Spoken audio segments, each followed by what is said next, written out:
Welcome to the Open for Business podcast with your hosts, Mitchell and Christina. We are here at Misha Studios, located in the heart of Toronto, and today we have a very special guest.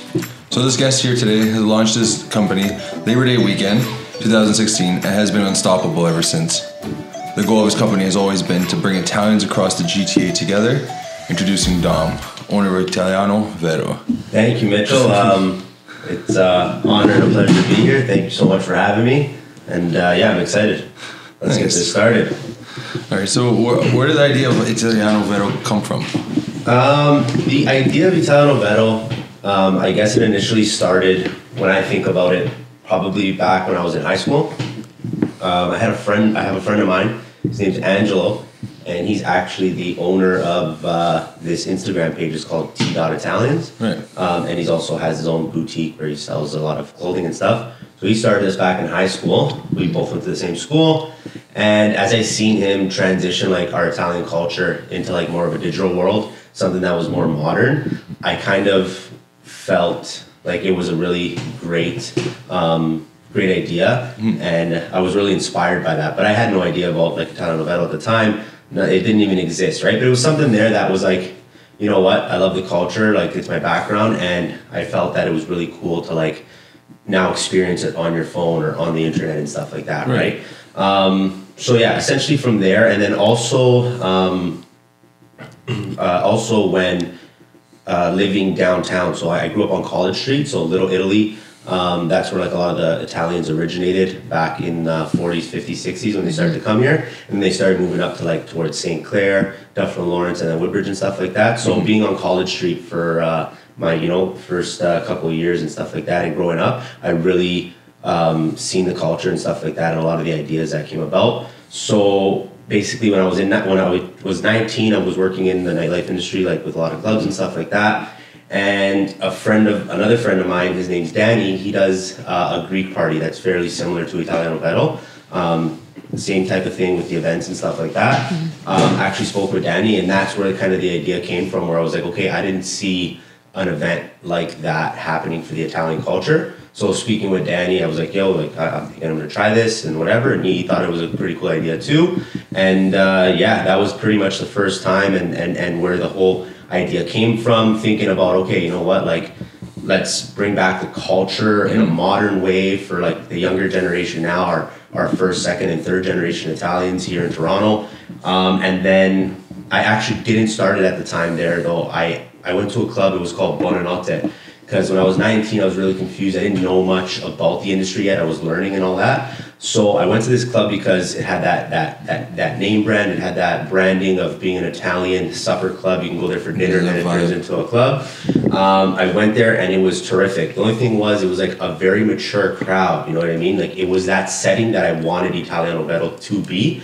And I was very young at the time. So I kind of went up to the bouncer. He was kind of confused as I was there. I was like by myself. I was working at a club on Richmond Street at the time. I walked over by myself on a Saturday night. He looked at my ID. He was like, whoa, like what are you doing here kind of thing. Yeah. Still let me in and all that. And as soon as I walked in, I was blown away by like the type of crowd and the atmosphere and the culture that was within that venue.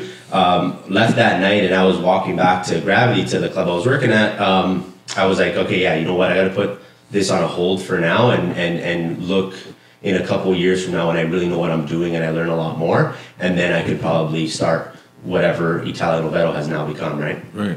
Yeah, I think that's a great way to handle a situation. I mean, knowing that you're not ready to take on a project like that and just be like, I need to wait, I need to educate myself more. I think a lot of people just kind of jump in and just be like, I'll figure it out later. And I think that's a very mature way to go about a situation. Yeah, that's exactly how I look at it now, where it's like, once again, not exactly knowing what I was doing back then, but definitely at 19, like it was something about, okay, I don't know these certain resources I want to reach out to. I know that the vibe and the crowd itself won't be what I can make it into at that age that I was at, right? So yeah, basically just kind of waited it out for the right time, and then in 2016, I just felt like, okay, you know what, this is the perfect time, let's do it. And since the first party, it's kind of taken off, right? Like it just keeps getting bigger and better. growing. Yeah. What would you say some like pitfalls you've seen or pitfalls gone through in the last few years? Good question. I think about that too. I don't actually see too many pitfalls with Italiano Vero just because I love it. I love working on it. I love the behind the scenes, prepping for the event, coming up with different ideas, some creative aspects to market it and get on social media and get on on the internet and stuff like that and reach out to people. So yeah, in terms of like specifically with the brand itself, there's not many pitfalls that I've experienced. It would be more in general just with nightlife itself, where you're just dealing with a lot of people, and I love dealing with people, but the only thing is I always want a positive turnout with them. I always want a good taste in their mouth after dealing with me, or if I'm putting on this event, I want them to be leaving with the best experience and for them to be super happy and want to come back again. And sometimes when you're dealing with so many people, you can find yourself in that crossover where it's hard to please everyone. So that could be different. That could be that pitfall sometimes. And then that would be truly one of them. And just aside from that is the late hours. Sometimes I catch myself, whether I'm at the office during the week, and I'm there late, or at the venues because I do work in the industry week to week, and getting home at some early hours in the morning, and then having to adjust my schedule and try to get back on routine for Monday, Tuesday, and then it happens again Friday, Saturday, and it's week, and you have to chasing time, keep up, right? Yeah. Well, that's tough. Yeah, you know what? It's tough, but you have to adjust to it. You have to deal with what always you got, mold right? into it. Yeah. So overall, what would you say like trends right now in the industry? Like, where are you seeing that's kind of trends with the industry? I would say is probably just the aspect of where clubs are opening up and how they're opening up. I see a lot of venues or spaces. It doesn't have to be just a nightclub in particular. It could be a restaurant too. They're going with a lot smaller of a space. They're trying to, I guess, make do with smaller square footage, right? Intimate crowd. Intimate crowd, like making sure that their bottle service is covered throughout the whole venue and stuff like that with enough bar space and whatever. Just to do it in a smaller aspect where like back in the day there was like a lot more room for like dance floor and stuff like that. Bigger clubs, you can go to like a club or multiple clubs on one strip and see them at like 1,000 people capacity or person capacity each venue, right? So I see that being one of the trends. What size would you say is like the normal right now? I'd say right now your average is probably anywhere from 400 to 700 people. Any club that you go to, like a lot of them are on King Street, as you know. A lot of those clubs are like anywhere from 400 to 700 people that you'll experience on a Friday or Saturday night, right? And that's a lot of their capacities. And then you have your few venues that could do 1,000 or maybe a little bit more and stuff like that. So that's one of the biggest trends I see right now. And then also a lot of people are trying to just incorporate something different. Like from my understanding, it's always been like 3 aspects to a nightclub or to a venue, let's say. That is for sure the people, then the sound, which is the music, and then there's the alcohol, the drinks. There's those 3. So as long as you have those 3, you're running a party, you're running an event. But then people are trying to incorporate a 4th, 5th, 6th thing, whether it's food, whether it's some sort of entertainment that night, like an actress or actor or celebrity or magician, like stuff like that. People are just doing those means of entertainment or like I said, the 4th, 5th, 6th thing to add on to it a lot more now. So I see that happening week in and week out, Yeah, because people want to be entertained. They're like, how are you going to entertain me and make me spend my money? Yeah, I guess so. Yeah, like just getting people to interact and really attract them to that specific venue, right? Like if there's 10 places open, what's really going to set you apart from the other, 9? Absolutely. You're one of them, right? Exactly. Yeah, certain celebrities bring in certain crowds. Yeah, exactly, right? So I just see that happening a lot more often. That's actually one thing with Italiano Vero, like we haven't really experimented so far with, is like the celebrities and stuff like that. But in general, it's never needed it because it's so based on the culture and people just love being there, surrounded by, I guess, maybe like-minded people and that great atmosphere, right? Right. Absolutely. Yeah. And how many parties are you doing now a year? So right now, since 2016, it's always been 8 events per year, so they fall on long weekends. So we have 8 long weekends here in Canada, and we do It starts at Family Day, and then it finishes off with Boxing Day, and then it restarts every year, right? So we do 8. Actually, last year was the first time we added a 9th date to the calendar, which was Halloween. So we did it on October 31st, and it actually went terrific. So I'm looking forward to trying to do that again this year. Another date that we're going to be adding this year in 2020 it's called Vero Fest, and that's this festival type idea of Italiano Vero. It's basically what we're doing already. It's taking all 8 of those dates that we already operate, putting everything into one, and just, trying to do it a little bit bigger, a little bit better, a little bit more of a different experience. Maybe something just with some daytime setting, longer hours, maybe a celebrity in the twist of it, maybe some more food and culture and stuff like that. So we'll see how that goes. I've been working on it pretty constantly behind the scenes and stuff like that, right? Wow. Yeah. So you've gone for 2016. So what would you be like? You're going for your 5-year goal. Is that part of is Vero Fest was part of this? So yeah, exactly. So with the 5-year goal, because I seen you had that written down here. With that 5-year goal, definitely Vero Fest was one of them. The Halloween was, but I kickstarted it and started it last year. I'd say I'm still on that 5-year goal from 2016, ideas that I had from back then. And I'm continuing them now, already setting up for 5 years ahead from now, right? Where Vero Fest is kicked in, and I'd like for it to happen year after year, as long as everything goes well. And then also is possibly a New Year's. People love New Year's. They love going out on New Year's. It's one of the biggest days of our industry. Restaurants and lounges and spaces and events, all kinds, right? So everyone goes out on New Year's. So that's one that I would definitely like to tackle, but we'll see how it goes. I've always done a New Year's party, just never with that Italiano Vero brand or aspect, right? So yeah, that could be a possibility too, and then we'll see how it goes from there. Exciting. That sounds hectic, but it sounds like it's gonna be fun. With Vero Fest, would you extend it to other areas? Okay, so you think you would do that? Yeah, I think we actually talked about this once because we always keep in touch over the years. But so with Italiano Vero itself, just how it is right now, the long weekends, there has been interaction and connection with venue owners from other cities, right? Like Montreal, very Italian, European culture there. Ottawa, Vancouver, believe it or not, New York City, Ottawa. Boston and Chicago. We've actually had people from those cities come to Italiano Vero here, whether they're vacationing in Toronto coming for the long weekend or they're visiting family. They've actually stopped off and came to Italiano Vero. And they'll message the page, and I always make note of it, right? Some have even got tables, bottle service, and stuff like that. So yeah, that's definitely an idea, but if I do ever attempt to go to another city with it, I'd have to do it like we're doing it here. It's got to be done to the T properly. It's got to be from A to Z, an Italiano Vero. Would you start another kind of a little community there, their little Italiano Vero? Yeah, maybe I could see that happening for sure. That's the response I'm getting from over there. It's not that they are missing out on an Italian community there. They're just seeing what we're doing here, and they kind of want to be a part of that, and they want to be a part of it in their own setting, because obviously the distance for them to travel every long weekend's kind of not an option, right? So yeah, definitely that could be a cool idea for sure. Nice. That would be really cool. Yeah, absolutely. Okay, so what would you say would be some advice for someone who's looking to host their own nightclub event?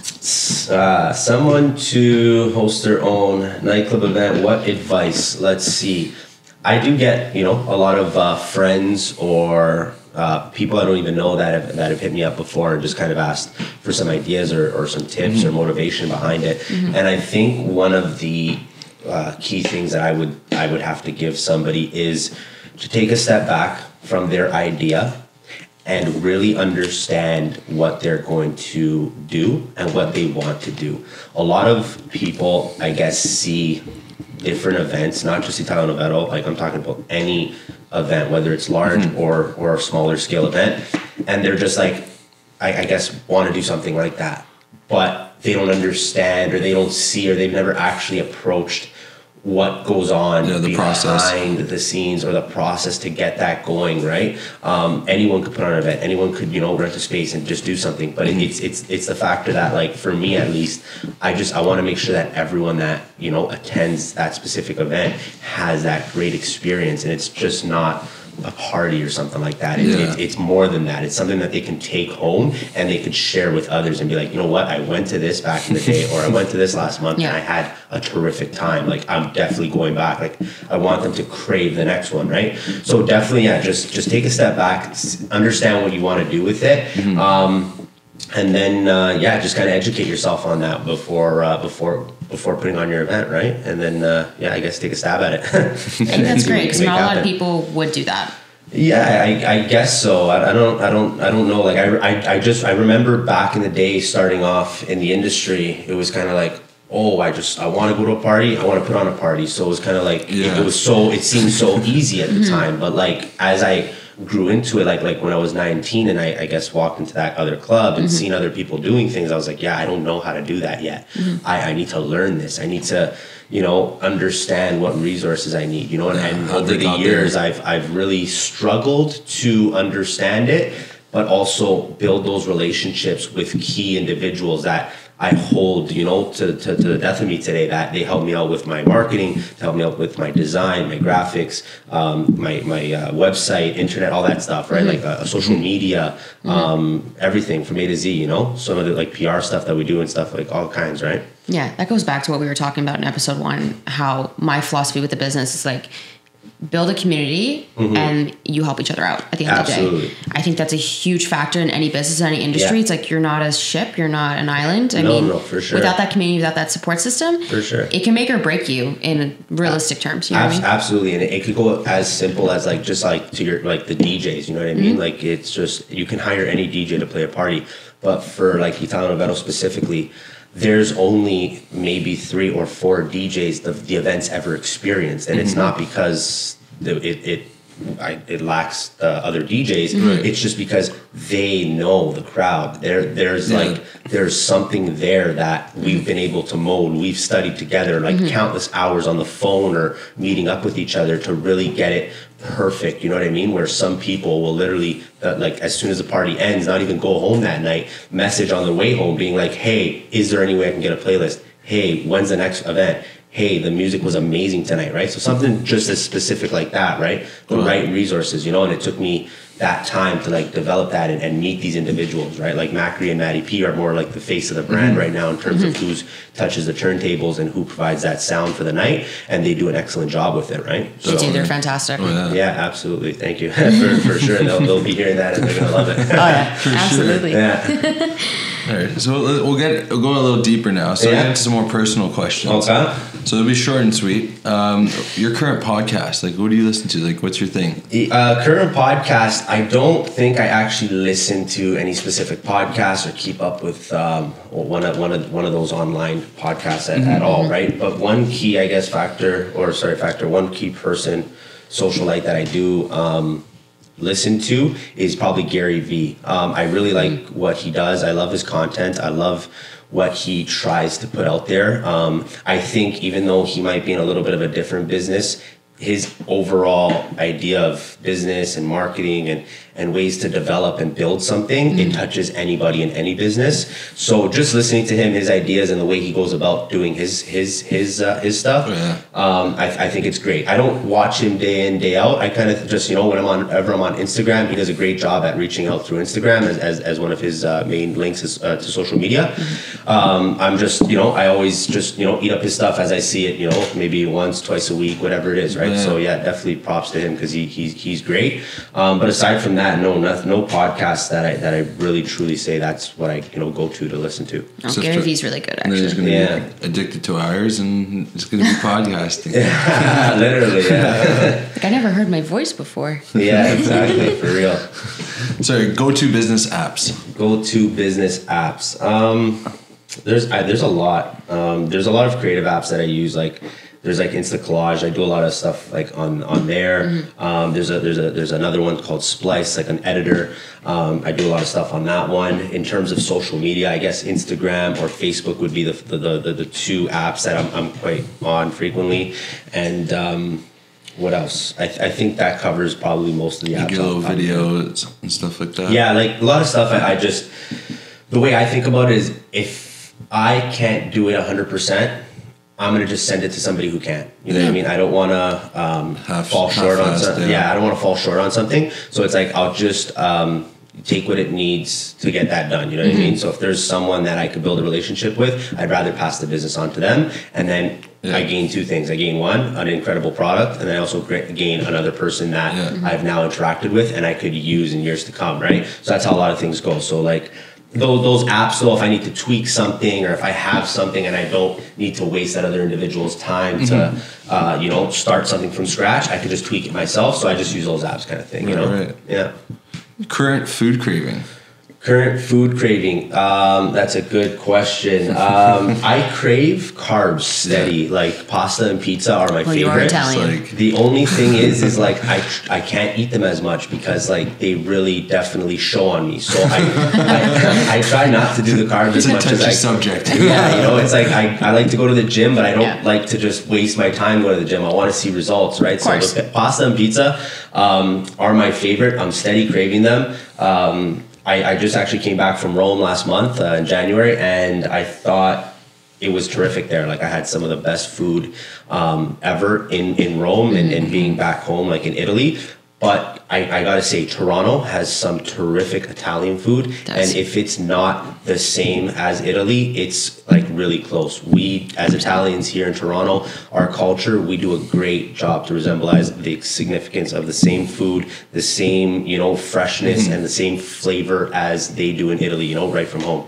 So I really take that in. It's really cool. Absolutely. Yeah. We loved it in Rome. Literally, we only went to Rome to eat. I would make him sightsee. I was like, we gotta educate ourselves. I don't care to see anything. I just want to eat. I could just. It's like we gotta balance it a little bit. Keep walking and eating. Yeah. One thing I like too is just with traveling. I always love to travel to a different, like let's say, country or city and try an Italian restaurant there. I feel like you can go anywhere in the world and there's always an Italian restaurant. No matter where you go in the world, other culture, ethnicity, whatever, there's always someone doing up an Italian kind of food. And I love trying it, in other parts of the world and seeing how it tastes. So really cool. That's true. Actually, we've done that a couple times. Yeah. We went to Portugal. We went to an Italian restaurant. I remember that. Oh yeah, for sure. You're there for 3 weeks. It's like, I try something different, I feel you're like a local at that point. Yeah, it comes. It's very universally Italian food. Like everyone seems to enjoy it. So that's one thing I love about the culture for sure. Thank God. Yeah. So how would you say you start your work day? Like, what's your morning ritual? How you get up? Are you on and go? Yeah, like get up and go kind of thing. Like I get up and I just want to leave my house immediately. I definitely start off with like, your regular routine, your hygiene kind of thing. But I just do a shot of espresso and I'm out the door. That's it. Energy shot. My God. Yeah, literally. It's always just a shot of espresso, and then I follow up later on in the day with maybe one or two more, and that gets me through the day for sure. Oh my God. No, I like ease into my morning. Yeah, I as I meet different people, some have different routines. A lot of people love to go to the gym before they start their work day, which I think is a terrific one. Yeah. I just haven't been able to get into that routine too often. I usually fall into the maybe evening category of going to the gym and stuff.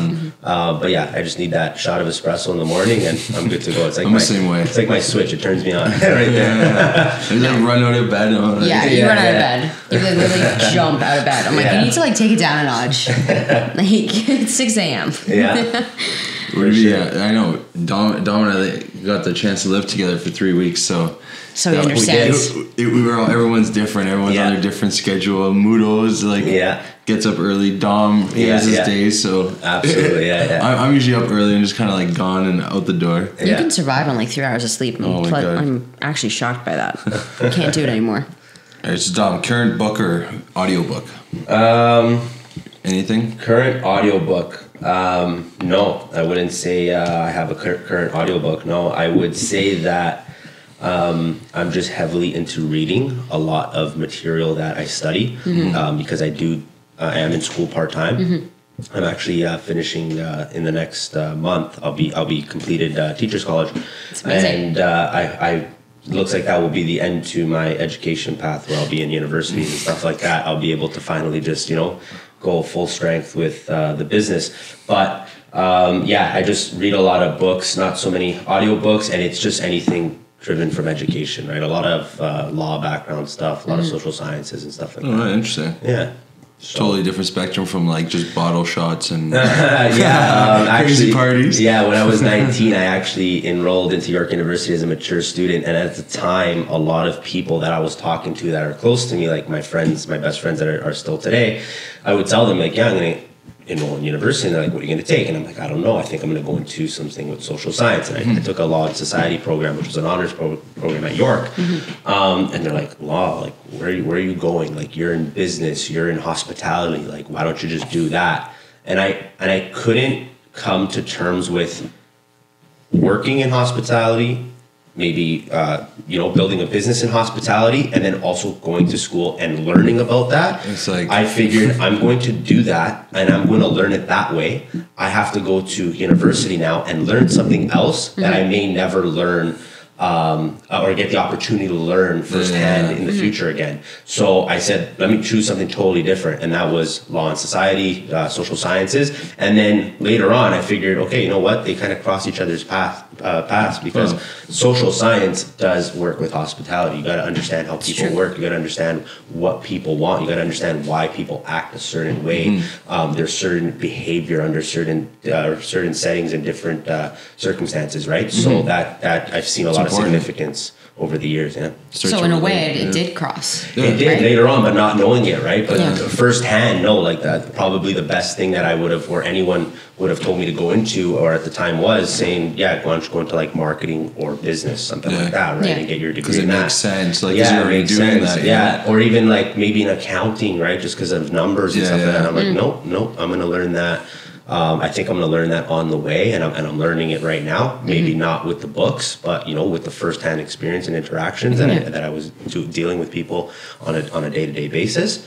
And then, I feel like it worked out for the better. I'm very happy where I came with my education, for sure. It's funny because I went to school for marketing and minored in digital. I actually learned more about digital marketing being in the field than actually being in school. Yeah.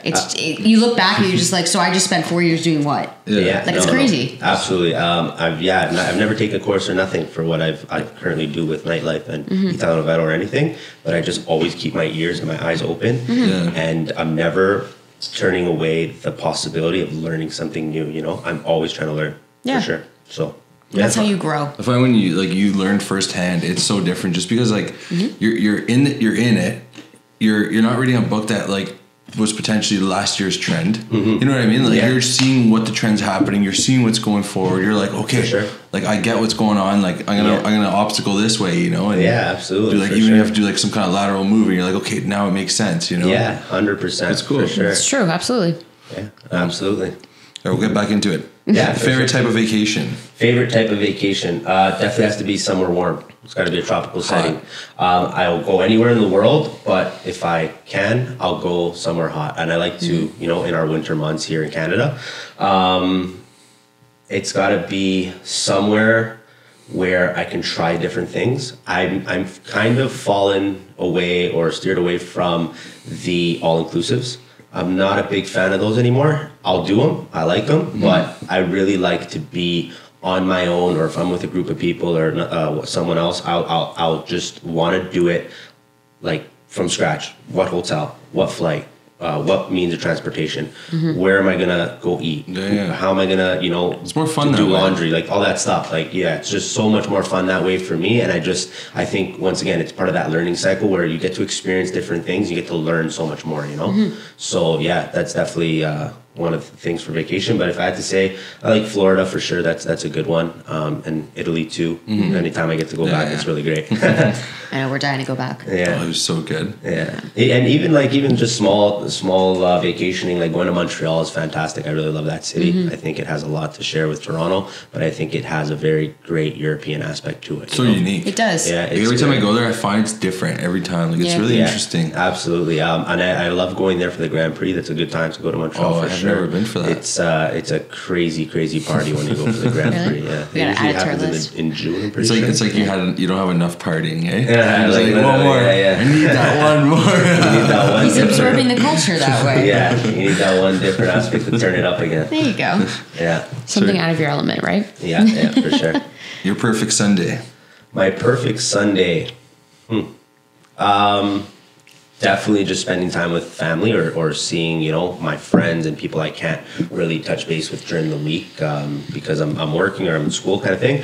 But definitely, just spending time with family and overall, just experiencing something different. Like, if I can get away on a Sunday and just maybe leave the city, I'll do that, right? Something like that.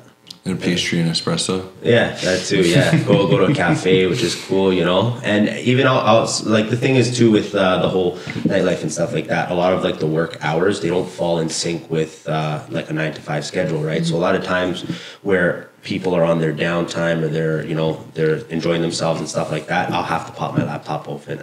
I'll have to be on my phone, right?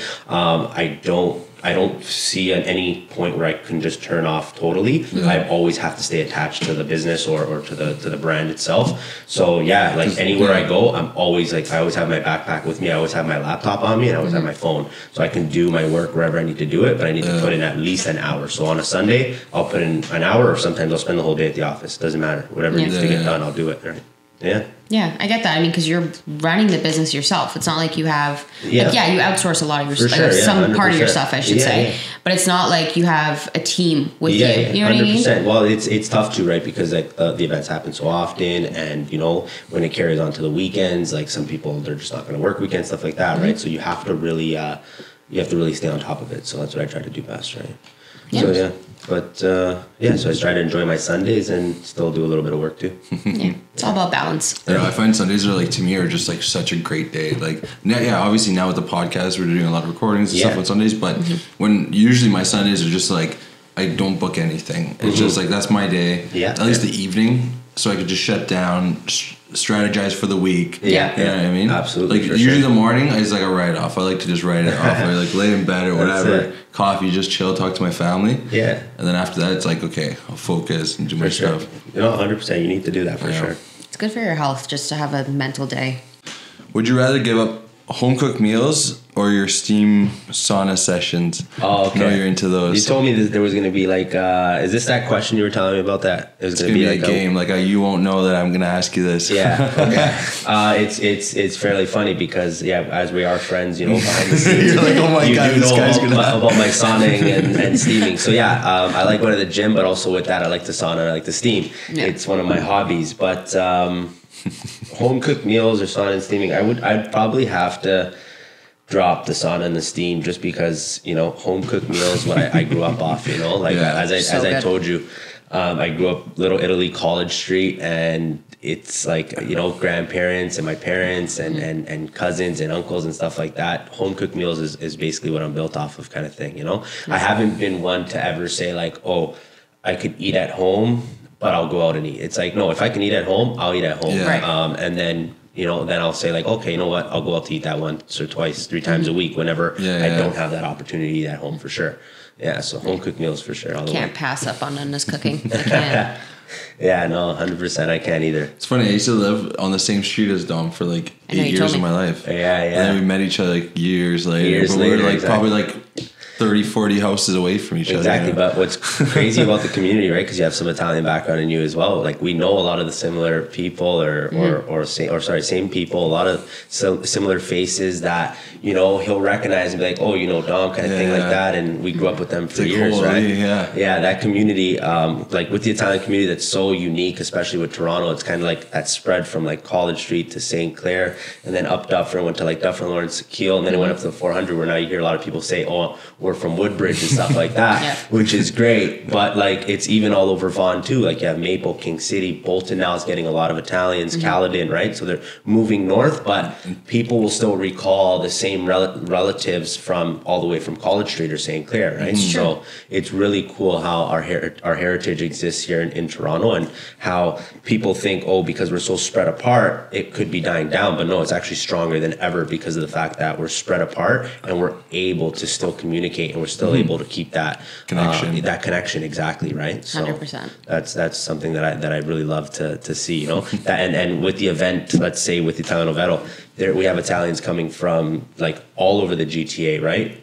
Mississauga, Woodbridge, Vaughan, Bolton, Richmond Hill, even Scarborough and stuff like that. Like just anywhere that they are, inner Toronto, so like that St. Clair and stuff. They're all coming, right? So now it's a great way for them to all interact with each other. And it's funny because they'll experience stuff like, hey, like where are you from in Italy? And it's not like where are you from here in Toronto? It's like, oh, I'm from Calabria. I'm from like, oh no, but what small town? And people will be able to share that, where you're not going to share that too much anymore in your day-to-day interactions throughout life, because you're meeting different people, right? So now it's a great way to share that heritage and keep it alive. It's true. I think every Italian I've met, they're like, so where are you from? I'm like, oh, I'm from Sicily. Like, oh, where from Sicily? I'm like, oh, wow. We're going to have to explain that. Exactly, It's right? deeper and deeper. People don't know how deep it gets, but it does. It gets really deep. And you're just right? like, oh my God, like my family, your family are like, they can throw a rock at each other's house, you know? It's true. Literally. It's so crazy. You're like, oh my God. Absolutely, for sure, 100%. And we're like on the other side of the world. Exactly. You know, Yeah. like, exactly. what are the chances? Yeah, I think what's 100%. funny is when you find out when someone's from a certain region, like Calabria or something, they're like, oh, you're Calabrese? I heard they're this and this. I'm like, okay, well, we're all Italian at the end of the day. Like, Exactly. No, 100%. we're all heads. We all eat pasta. Like, just call it a day. No, exactly. For sure. Oh my God. Okay. Well, thanks, Dom, for coming. Really appreciate it. Make sure to follow his Instagram account at Italiano Vero. New OFB episodes every Tuesday morning. Follow our podcast account, Open for Business Podcast, on Instagram, and follow our business accounts at MeChef, at Greenpaw, at I Am Beautiful. Subscribe to our YouTube channel. Yes, you'll be able to watch every single episode and look at our beautiful guests. And go to our website at openforbusinesspodcast.ca for everything OFB related. Thanks, Tom. Awesome. Thank you guys for having me. Great work, man. I love it. I can't wait to see the rest. Yeah.